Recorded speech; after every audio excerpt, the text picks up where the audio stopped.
Hello lovely people, welcome to Tim's Retro Shed and another video.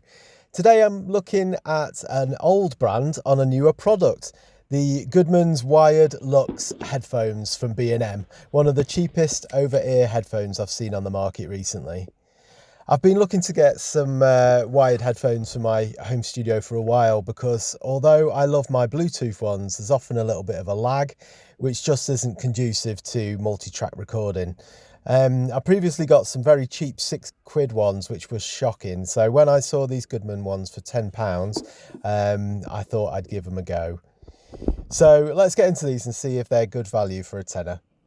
Firstly, there's that Goodman's badge there, which won't mean anything nowadays, unfortunately, because although it's a well-known name from the past, the Goodman's brand is just a name that's owned by B&M to sort of slap on their electronics. And they're known for sort of cheap, affordable tech, and this seems like no exception really. But the headphones themselves seem to be multi-purpose, as you can see here, advertising that they can be used for hands-free, and there's a one-button microphone, and also apparently a soft cushion, so I'll be giving that a test as well. I went for these nice pale blue colour ones, but they are available in a range of colours, I think, like red, white, pink, black.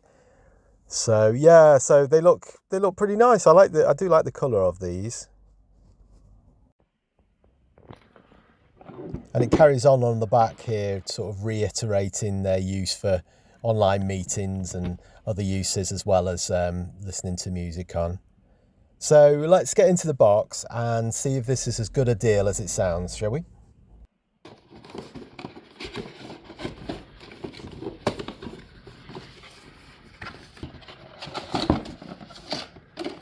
I don't know why, I quite like the way this is packaged. It's nothing fancy or anything, but yeah, I quite like that. Yeah, and they look and they feel pretty nice, especially for the price. This wire's nice and thick, which is one of the criticisms I had for the cheaper headphones I recently got. The microphone on and off button's okay, maybe a little cheap feeling, and it would have been nice to have some legible text on there, I think. I wouldn't say the cushions feel as soft as they're made out to be either.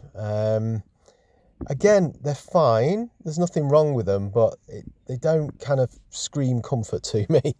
Anyway, the next test is to hear what they sound like, of course, and what better test is it than my usual up-to-date and current bit of tech. My 22-year-old modded Sony PlayStation Portable, my PSP, and one of my favourite game soundtracks, Xenon 2 on the Mega Drive. The soundtrack here is known for its bassy and full 16-bit depth sounds. So I'm going to listen to them over the headphones and let you know what I think.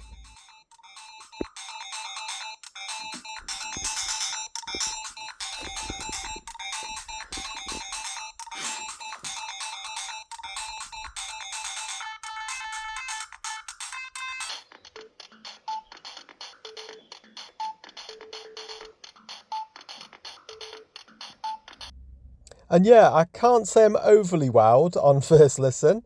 Obviously this is just a video game, so from the 90s, so it's not going to sound brilliant. But yeah, let's try a proper test next, a movie. What about some Predator? Let's have a go at something like that should have a good dynamic range on there. So yeah, let's fire up Predator and see how the headphones cope with that.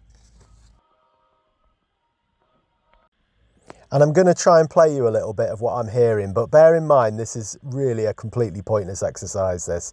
I'm trying to capture audio through a phone camera pointed at a single headphone, which is then compressed through YouTube and then through whichever speaker you're listening to. So you won't get a proper idea of what it sounds like to me. But I know someone will complain if I don't do it, so here we are.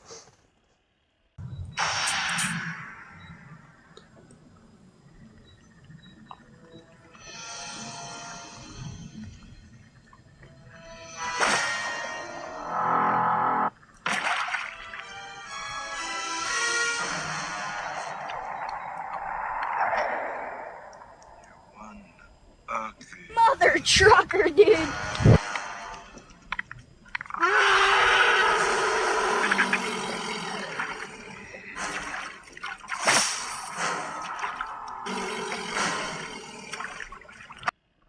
So what are my initial thoughts on the Goodmans / B&M headphones after using them for a week or so? Well, I'm not going to be particularly controversial or earth-shattering here with my review to say I think they're fine. They aren't great, but then they are 10 quid. They're perfectly serviceable, they feel okay to wear, not necessarily super comfortable, but they're wearable.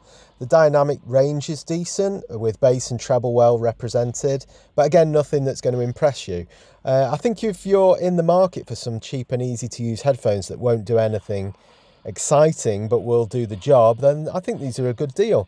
Thanks for watching, and if you'd like to see more budget tech reviews in the future, be sure to subscribe to the channel. Also, check out a couple of similar reviews I've done before. And thanks for watching, and take care.